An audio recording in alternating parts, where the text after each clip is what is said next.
Hi, Professor Mahbubani has a great knack for provocative titles. Has China won? Has the West lost it?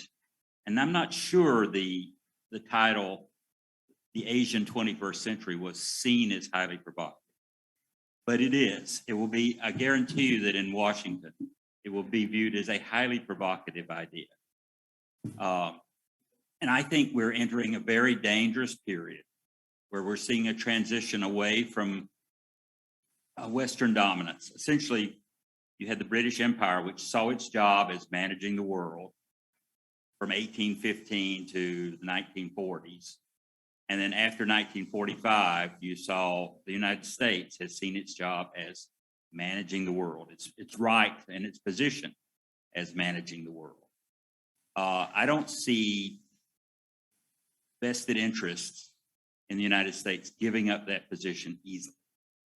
There's as President Eisenhower stressed a long time ago, there's a strong financial interest in maintaining American military and strategic dominance.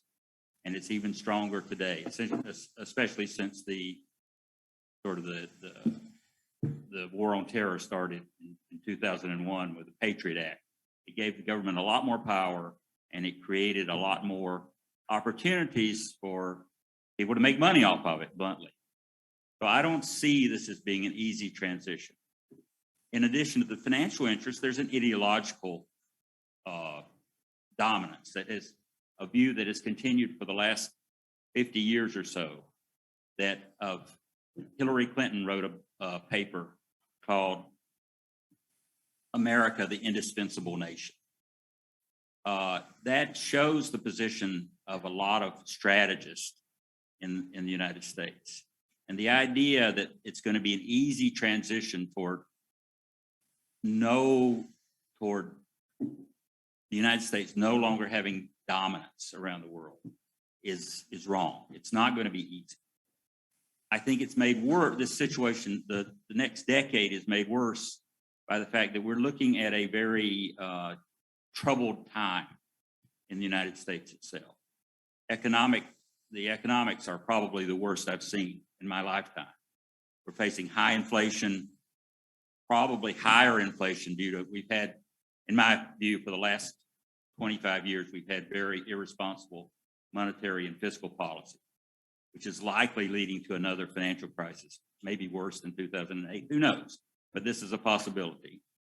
And politicians like to blame foreigners rather than blame their own decisions. And I think that's going to cause trouble.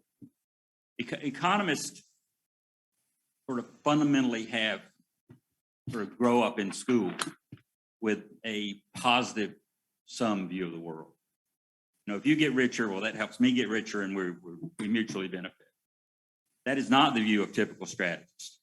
The typical strategist is, if you become more powerful, that's a threat to me, and I've got to stop it.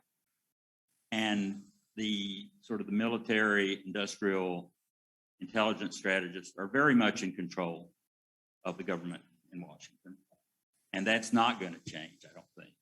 So I think we're facing a difficult decade. And what we really need to think about is how to stop the inevitable crises from turning into a great catastrophe. That's really the job of everybody over the next decade, is not letting things get out of control, managing this transition. I mean, I think in the long term, the best interest of the American people is sort of a North America, maybe North Atlantic centered focus economically and strategically. But going away from the current global view that our role is global dominance, it's going to be difficult for people to give up. So that's not very encouraging, but I think it's what we're looking at for the next 10 years.